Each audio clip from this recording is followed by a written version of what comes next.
Bonsoir à toutes et à tous, ravi de vous retrouver sur Al24 News. Nous sommes en direct pour cette émission spéciale consacrée aux 3 années de pouvoir du président de la République, Abdelmadjid Tebboune. Ça fait en effet 3 ans qu'il a été investi président. Souvenez-vous, le 19 décembre 2019, l'Algérie traversait alors une période sombre où le pire a été évité. Nous allons tenter de faire le bilan de ces 3 années, ce qui les a marqués, les différents chantiers et les objectifs du chef de l'État pour les années à venir. Pour cela, je serai accompagnée par Kherdine Batache, journaliste à la rédaction d'Al24 News. Bonsoir Kherdine. Bonsoir Elim. En effet, pas mal de défis ont été relevés depuis sur le plan national et international.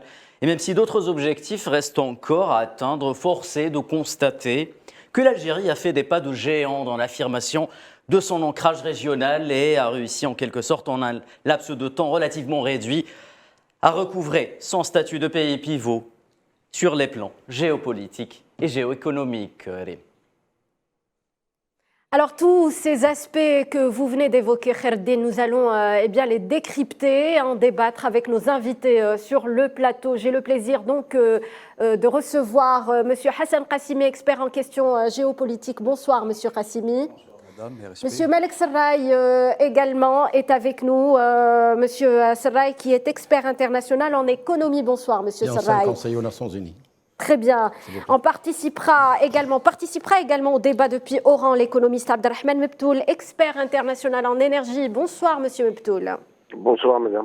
Alors avant de laisser place au débat, plantons dans un premier temps le décor. Depuis le début de son mandat, le président de la République est venu avec un programme dont il a appelé à l'époque le programme pour bâtir une Algérie nouvelle et rompre avec les pratiques du passé. Retour justement sur les principales étapes qui ont marqué donc la stratégie du président de la République depuis son élection dans ce sujet, signé Kherdine Batache. La nouvelle Algérie souffle sa 3e bougie. 3 ans qui n'ont pas été de tout repos pour celui qui a consacré le changement escompté par le peuple algérien. Depuis le moment où il a franchi le seuil d'El Mouradia, Abdelmadjid Tebboune a annoncé la couleur de son mandat présidentiel. Assainissement et réhabilitation des institutions de l'État, réformes socio-économiques urgentes et redéploiement de la diplomatie algérienne sur la scène géopolitique internationale. Le cap et le discours du chef de l'État ne souffrent aucune ambiguïté. 3 années en guise de marqueur indélébile pour 3 étapes, jusque la clé dans la logique gouvernementale du président algérien Abdelmadjid Tebboune. D'abord, le renforcement du front intérieur par la sacralisation du lien qui unit le peuple algérien à son armée, car l'union de ces 2 composantes de l'État algérien constitue un rempart contre toutes sortes de dangers menaçant la stabilité du pays. Attaché à la légitimité constitutionnelle, socle de toute démocratie, le chef de l'État met en place un calendrier électoral censé remettre de l'ordre dans les institutions de l'État. Révision de la Constitution, élections législatives, puis locales, le chemin est désormais pavé pour la suite. Balbutiante, l'action vigoureuse du nouveau président algérien se heurte rapidement à la pandémie Covid-19 qui prend le monde entier de court. Une épreuve douloureuse durant laquelle l'Algérie fera montre de fermeté dans ses moindres décisions. Une politique très bien illustrée par la fermeture très rapide des frontières tous azimuts ainsi que l'excellente gestion de la campagne de vaccination, des mesures qui contribuent grandement à préserver la santé et la vie des Algériens face au virus. Et voici que Abdelmadjid Tebboune se remet en selle, appelle les signes avant-coureurs de la sortie de crise sanitaire apparue. Place à la relance économique désormais, l'autre cheval de bataille du chef de l'État. L'Algérie a besoin de recouvrer toute sa santé économique après le choc Covid et adopte le principe de la réelle politique économique. Des chantiers courageux et ambitieux sont lancés sur le plan macroéconomique et structurel, avec à leur tête l'assainissement des finances de l'État et la rationalisation des dépenses, la numérisation de l'administration, véritable rampe de lancement pour la relance industrielle et le redressement productif. Fin des pratiques délictueuses, consécration d'une administration au service des opérateurs, rétablissement des comptes publics, le programme économique de Abdelmadjid Tebboune tient la route. Place à la production nationale, tous secteurs confondus. Les industries de l'avenir ne sont pas en reste. Les start-up et l'économie numérique sont élevées au rang de priorité nationale. Très vite, la vision économique de la nouvelle Algérie porte ses fruits et le pays vise à étendre son influence économique dans le continent africain à travers des méga-projets d'infrastructures routières et énergétiques. Cette restructuration sera achevée fin 2022 par l'adoption d'un nouveau cadre juridique pour la relance de l'investissement. Un investissement que le président veut productif et créateur de valeur ajoutée à l'export. Au bout de sa 3e année, Abdelmadjid Tebboune fixera à 15 milliards de dollars le niveau des exportations hors hydrocarbures que l'Algérie devra prochainement atteindre. Mais la brillance de l'Algérie nouvelle à l'intérieur rejaillit aussitôt sur l'extérieur. Le pays a réussi en l'espace de 3 ans à se repositionner pleinement dans l'échiquier international. Sous Tebboune, l'Algérie pèsera désormais sur toutes les décisions qui concernent son environnement naturel, l'Afrique, Sahara occidental, Sahel, Mali, Libye. La politique étrangère façon Tebboune se redéploie au niveau de toutes les institutions africaines et bien au-delà et rappelle les Algériens au bon souvenir de l'âge d'or de la diplomatie nationale et à la noblesse de ses valeurs portées sur les fonds baptismaux par la lutte contre le néocolonialisme en faveur de l'émancipation du continent.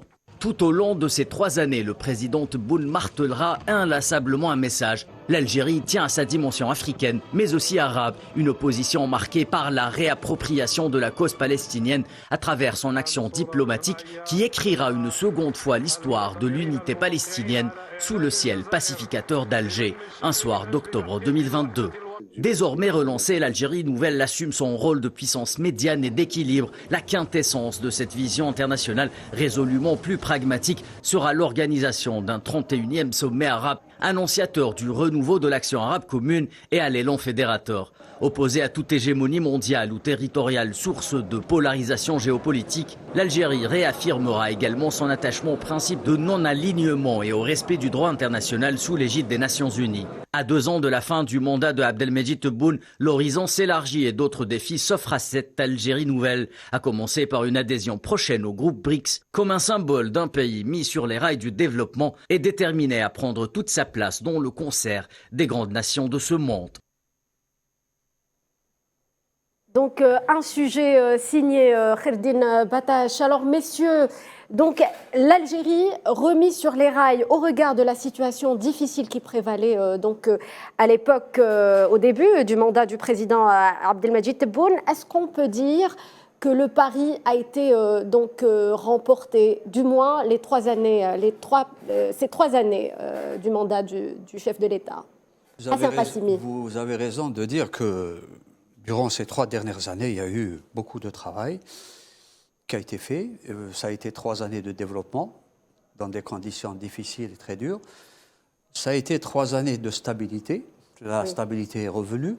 Et vous devez savoir, il y a quelque chose que nous devons absolument mettre en évidence, c'est les conditions dans lesquelles le président de la République est arrivé à la tête des institutions du pays. Cela n'a pas été 2019 a été une année charnière sur laquelle il y a eu beaucoup d'ingérences étrangères. Et vous savez que 2019, ça a été aussi une tentative de l'oligarchie qui a dominé le pays pendant cette décennie d'aller vers un 5e mandat et d'installer une véritable monarchie, entre parenthèses, démocratique. Donc, heureusement que le Hirak, la population est descendue dans la rue, elle a arrêté la mascarade de cette tentative d'aller vers un 5e mandat qui était pratiquement pour l'Algérie une entreprise mortelle et suicidaire. Heureusement, mais la 2e étape du Hirak a été une étape qui a été malheureusement récupérée.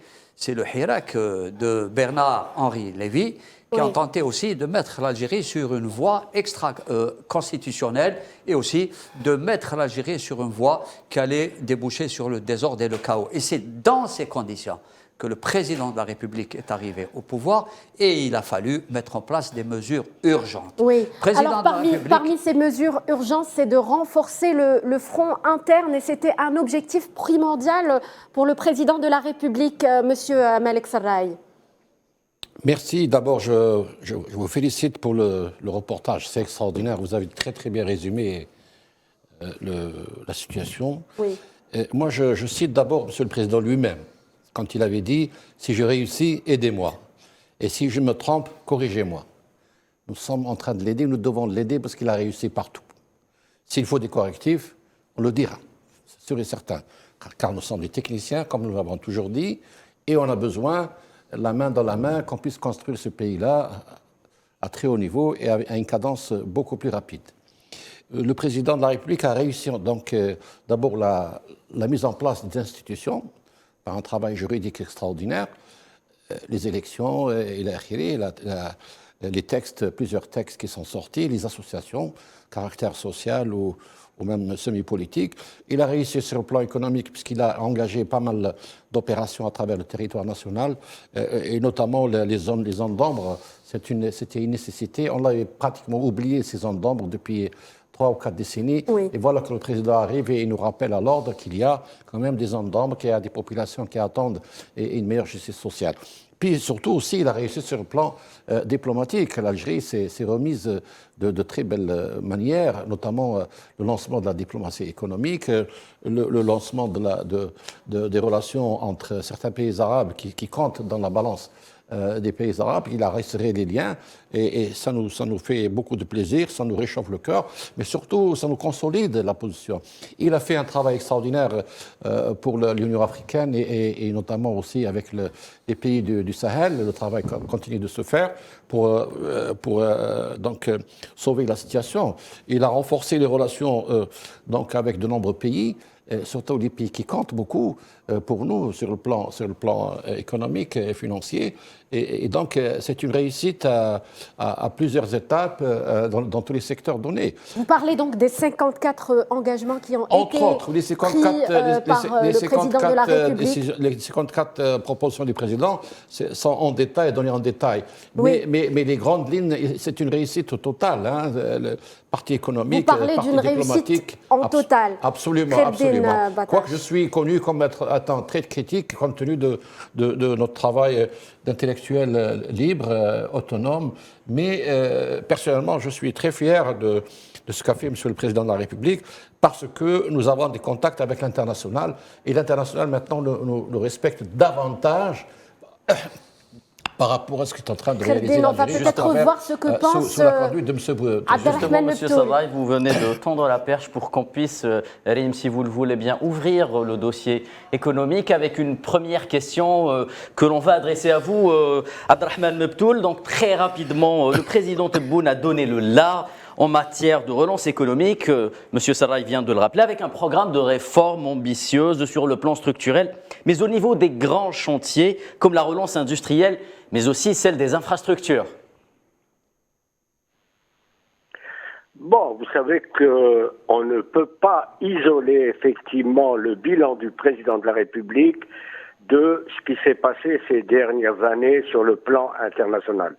Comme l'ont dit effectivement votre reportage, indéniable, l'Algérie est revenue sur la scène internationale et au niveau interne s'impose d'ailleurs à l'avenir un front national solide, oui, tenant compte des différentes sensibilités face aux tensions géostratégiques qui se dessinent dans notre région.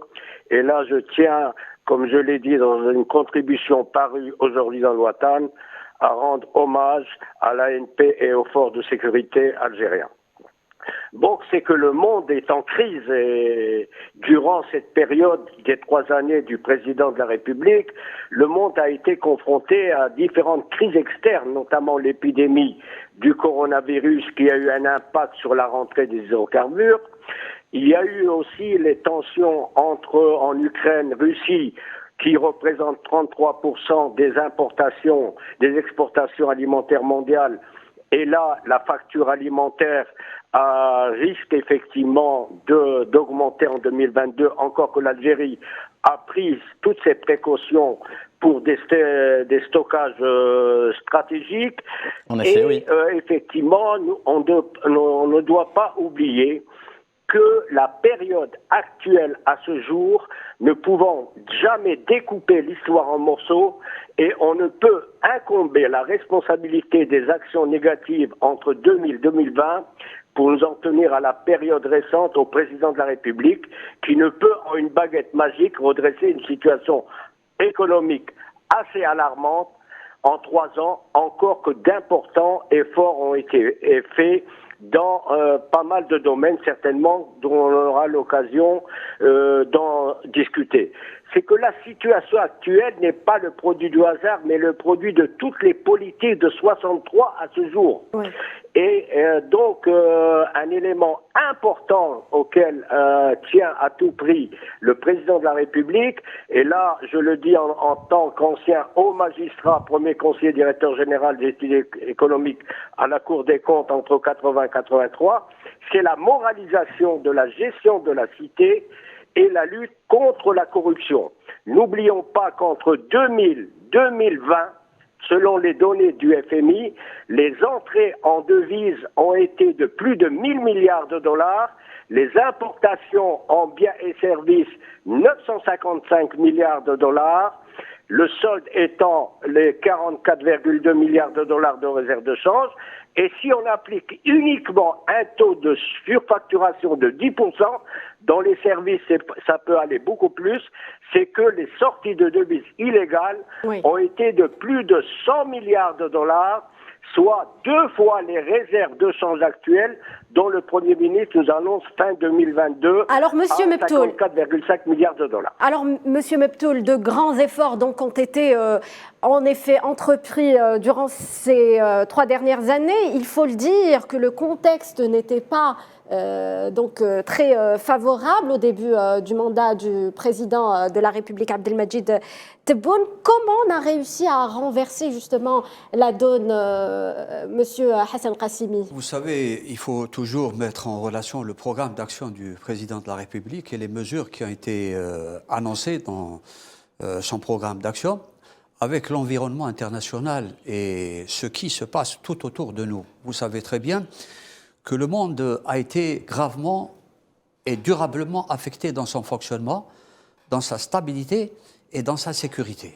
Les populations mondiales ont été gravement menacées dans leur sécurité et vous avez vu ce qui s'est déroulé durant les 2 dernières années.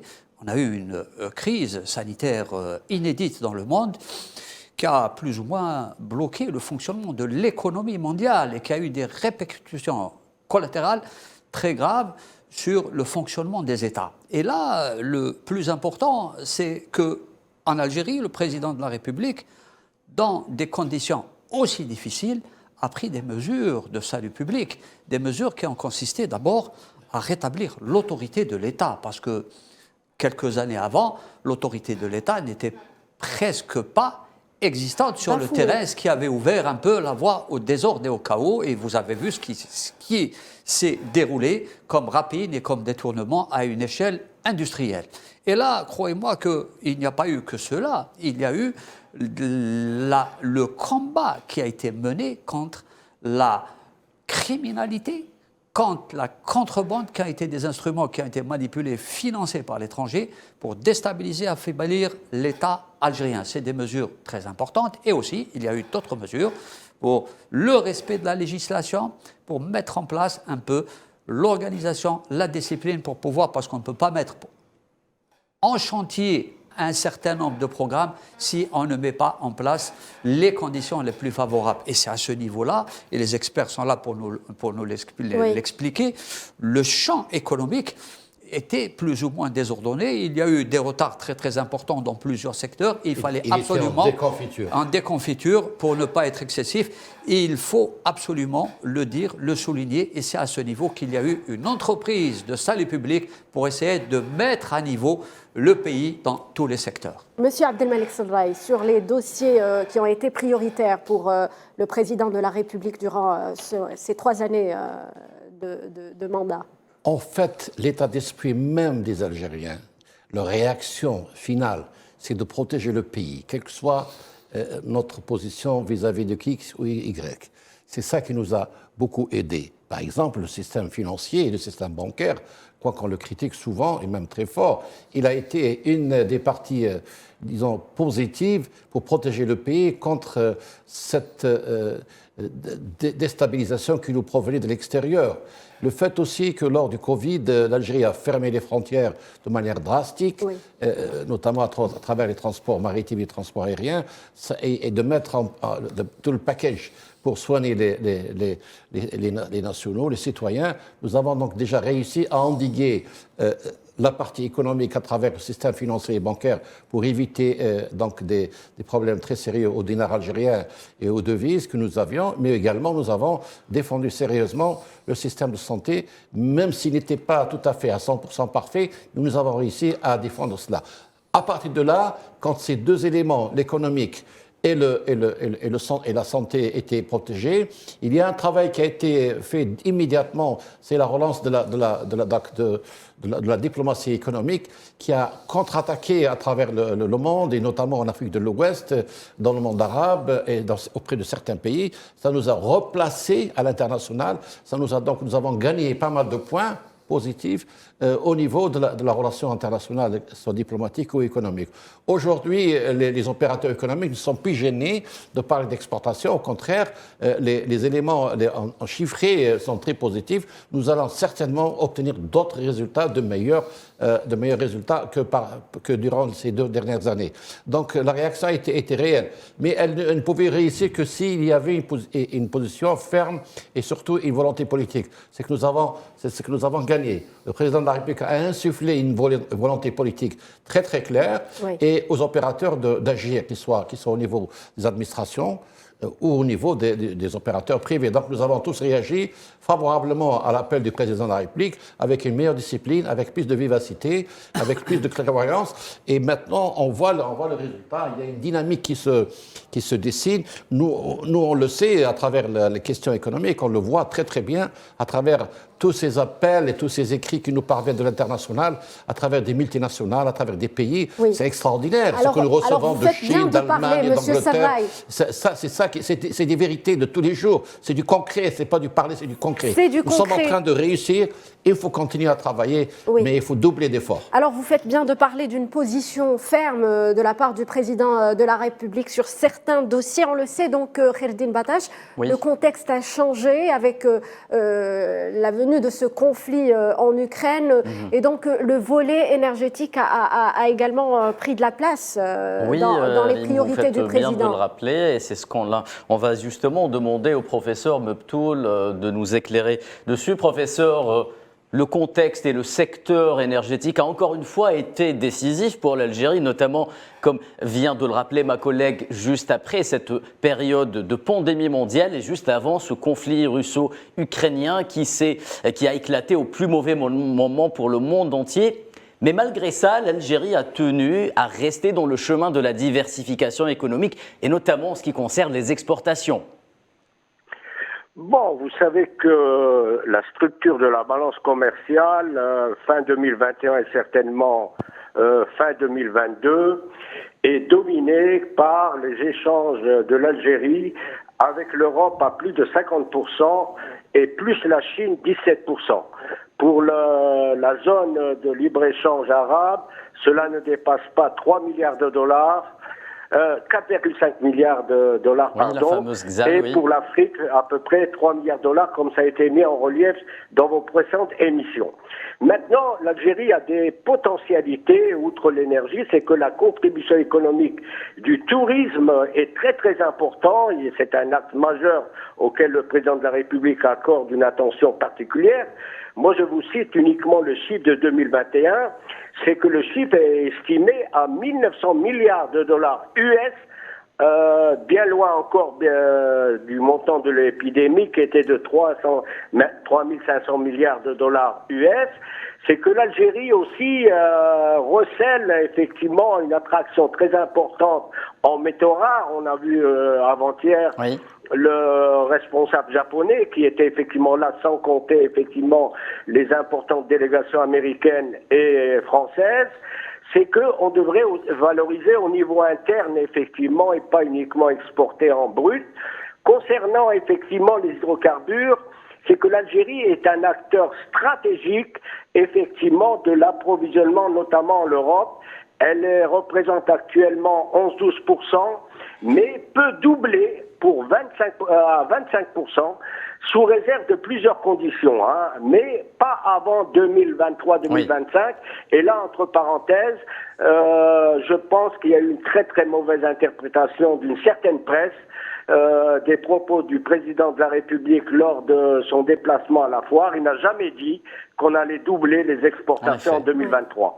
Il est réaliste, il sait qu'il y a certaines conditions, mais l'Algérie peut doubler ses exportations vers horizon 2023-2025. Elle peut les doubler sous réserve d'une efficacité énergétique. Et on ne peut plus continuer à construire des millions de logements avec les anciennes méthodes. Et ça renvoie à la politique, effectivement, des subventions, où la loi de finances 2023 prévoit 5 000 milliards de dinars de transferts sociaux. Il y a un autre élément qui est très important, c'est que l'Algérie a dit à nos partenaires, venez en Algérie, nous sommes ouverts, la nouvelle loi des hydrocarbures est attractive, mais venez investir. 19-13, venez investir. Si vous voulez qu'on puisse doubler nos capacités. Le troisième élément très très important auquel accorde le président de la République, et cela a été mis en relief par le Conseil national de l'énergie, c'est le développement des énergies renouvelables, dont les objectifs devraient être de 40% de consommation intérieure. Il faut être réaliste, actuellement, elle représente 1% seulement. 1% pour 2021. Donc, et là, le Kimiya Hadik pourrait servir à l'exportation. L'Algérie a 43 000 heures de soleil et a des avantages comparatifs importants dans les énergies renouvelables. Bon, pour l'hydrogène, il faut être réaliste. Actuellement, les techniques ne sont pas encore mises au point. L'Algérie a des potentialités en avance comparative dans l'hydrogène vert, mais entre 2030 et 2035. Vous l'avez dit, Monsieur Meptoul. Monsieur Meptoul, d'être à l'Algérie un acteur stratégique, et c'est reconnu par toute la communauté internationale, en plus, effectivement, de la sécurité, parce que l'Algérie est un acteur fondamental de la sécurité Monsieur Meptoul. au Donc niveau on du l'a bassin compris. méditerranéen et africain. Si vous le permettez, donc vous l'avez dit, l'Algérie se retrouve actuellement en position de force, Monsieur Abdelmalek Sarraï. Elle a le choix de privilégier certains partenaires sur d'autres, et c'est très important. Bien sûr, mais il faut en parler d'autre chose. C'est le Code des investissements nouveau qui est sorti en septembre, qui ouvre la voie aux IDE, qui ouvre la voie aux opérateurs économiques internationaux, et qui donne pas mal d'avantages sur le plan fiscal, sur le plan bancaire, sur le plan de l'installation, sur le plan du foncier. Et ce Code des investissements, cette nouvelle loi et ces différents textes d'application, c'est vraiment une ouverture totale. Sur les partenariats stratégiques. Les partenariats stratégiques, mais également pour les Algériens qui travaillent davantage, parce qu'il y a une liberté totale. Et puis, il y a des garanties, ce que les gens ignorent. C'est que maintenant, l'Algérie, c'est l'un des rares pays dans le monde, je dis bien dans le monde, in the world, qui donne les garanties du capital investi et aussi les garanties des bénéfices qui sont ramassés au niveau de l'industrie ou des services en Algérie. Ça, c'est très important. Ça nous place donc en force, mais également toutes ces découvertes. En fait, ces découvertes qui sont confirmées parce que certaines aires du Sud étaient déjà connues depuis 1984, que nous avions des richesses extraordinaires. Mais tant la main, tant qu'on n'avait pas une armée très solide et qui défend le territoire national, on n'était pas tout à fait enthousiaste à annoncer telle et telle déclaration. Justement, monsieur Sarraï, parce que nous avons d'énormes... Est-ce que vous le savez, d'après mes chiffres, d'après ce que j'ai toujours étudié, que ce soit au Kremlin, ou à Washington, ou ailleurs, ou à New York, ou à Addis Abeba, là où il y a des centres, actuellement, nous n'utilisons que 15% de nos richesses naturelles. 15%. Ça fait chavirer les yeux de beaucoup de responsables européens et asiatiques. Cela explique un petit peu ces partenariats stratégiques avec des pays comme l'Italie, comme la Turquie, l'Union européenne. Ils savent très bien que nous sommes sur un territoire qui est en fait le Sahara, le plus grand Sahara du monde.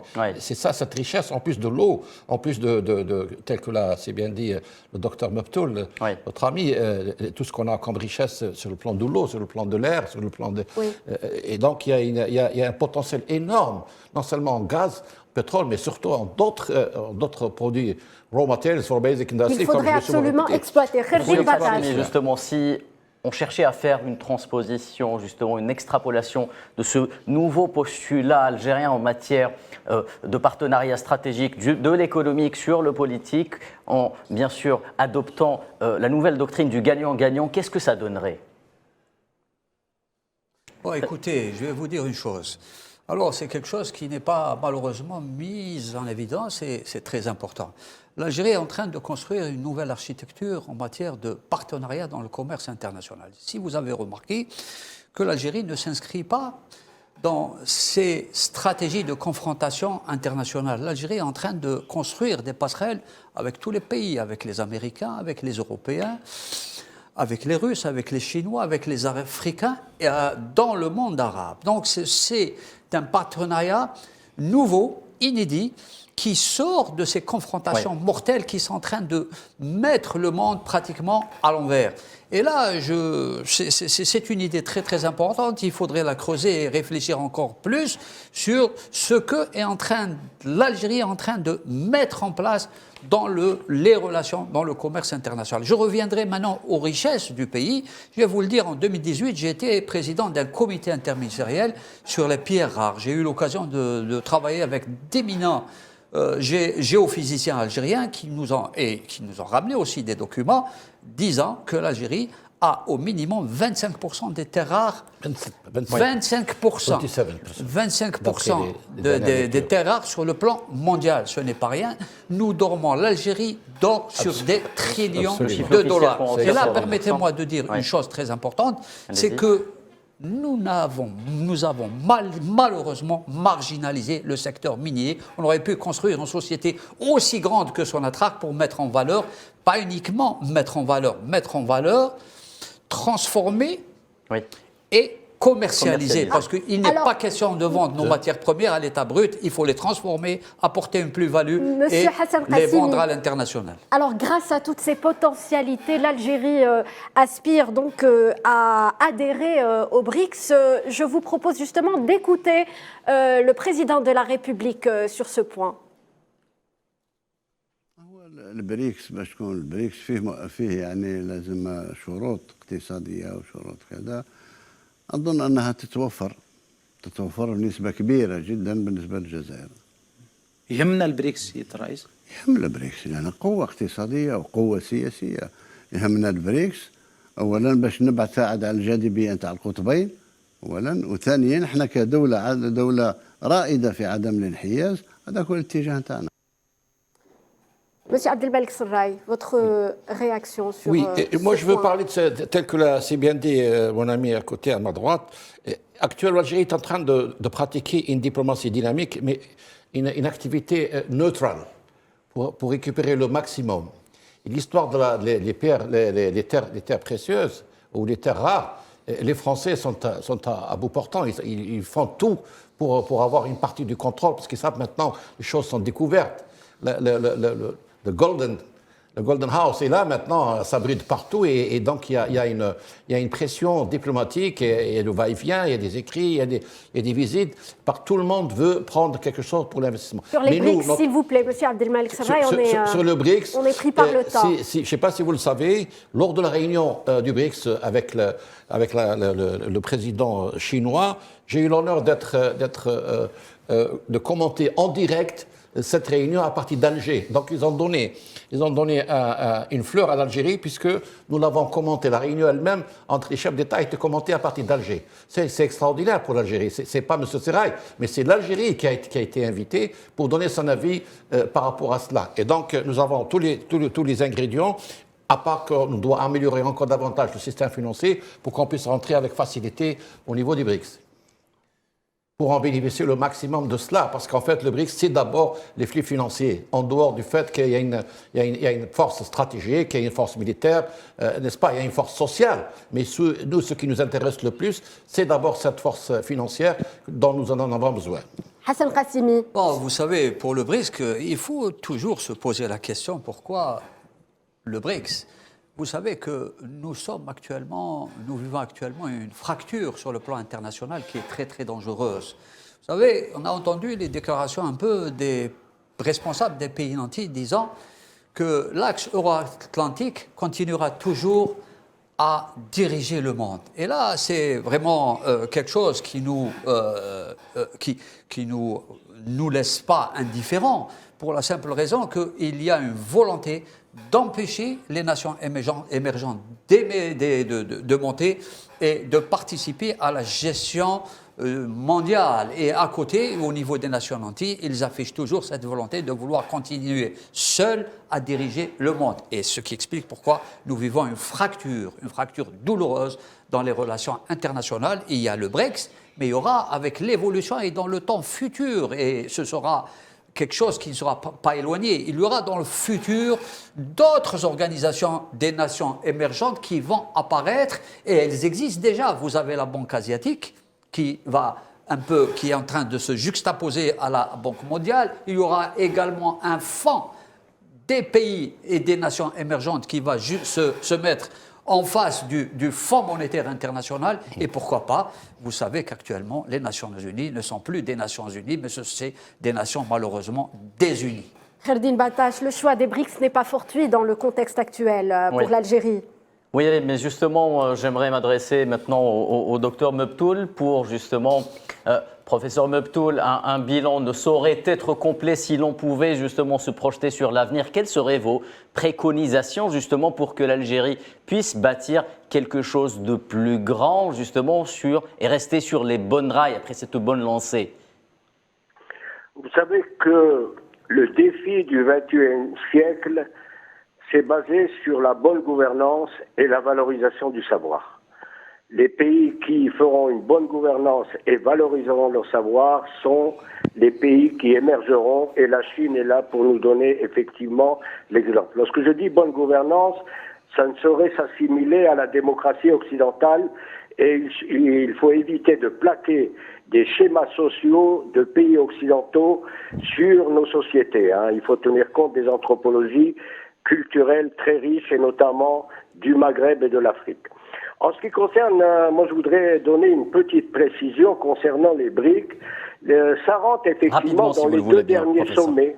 Les deux derniers sommets, à la fois la Chine, pays arabe, et le sommet Afrique-USA. Les BRICS représentent actuellement 25% du PIB mondial qui serait extrapolé fin 2022 à 100 000 milliards de dollars. Et 40 à 43% de la population mondiale, avec des pays très puissants, notamment qui ont l'arme nucléaire, qui est l'Inde, le Pakistan, la Russie et la Chine. Et là, effectivement, il y a des rivalités, notamment à travers la route de la soie, et le ministre chinois des Affaires étrangères a préconisé lors du sommet de Riyad la formule BRIC+. C'est-à-dire qu'en intégrant effectivement d'autres pays, et le dossier de l'Algérie devrait être étudié en juin 2023. Oui. Ça, c'est un élément important et qui préfigure une refonte des relations internationales vers un monde multipolaire, parce qu'avec les tensions Ukraine-Russie, le monde ne sera plus jamais comme avant. Monsieur Mebtoul, merci. Monsieur Mebtoul, on est pris par le temps, malheureusement. Je dois donner le dernier mot à mes deux autres invités qui sont avec nous. Monsieur Serraï, donc, on l'a dit, beaucoup d'efforts ont été fournis durant ces 3 années de mandat du président de la République, Abdelmajid Tebboune. Quelles sont vos préconisations pour l'avenir? Les opérations lancées et les programmes lancés par le président doivent continuer, avec en plus une exigence, c'est nous devons valoriser nos matières premières à 100% en Algérie et non pas les exporter en tant que telles. Parce que notre première richesse, c'est la matière première sur le sol et sous le sol. Et à partir de là, nous pouvons négocier n'importe quel contrat avec n'importe quelle société étrangère, fût-elle sa puissance importante. Donc nous sommes sur la bonne voie. À nous de contrôler nos matières premières, à nous de donner la parole aux jeunes, notamment les jeunes formés, et à nous de parfaire notre système juridique pour permettre à tous les Algériens d'être protégés et de profiter des conditions d'amélioration des conditions de vie. Hassan Qassimi, ce que je pourrais dire rapidement, c'est que le président de la République a réalisé un certain nombre d'objectifs. Il y a encore d'autres objectifs à réaliser, bien sûr. Et là, pour pouvoir un peu réaliser les objectifs les plus importants qui restent dans le programme d'action du président de la République, il faut absolument avoir un État fort, un État puissant et un État influent, et aussi avoir un front intérieur solide, uni, et d'éviter à ce qu'on puisse, comme dans le passé, assister ou voir des formes subversives d'ingérence étrangère. Ça, c'est des points très, très importants. Nous devons faire attention à ces aspects. Et bien sûr, les décideurs ont, dans leur programme d'action, ont mis en place un certain nombre de mesures pour un peu garantir toutes les conditions pour évoluer dans la paix et la stabilité. Eh bien, merci à vous, Monsieur Hassan Qassimi, Monsieur Abdelmalek Serraï et Monsieur Mebtoul pour cette contribution durant cette émission spéciale consacrée donc aux 3 années de mandat du président de la République Abdelmajid Tebboune. J'aurai le plaisir de vous retrouver à 19h20 pour d'autres dossiers qui seront abordés. Restez sur Al 24 News.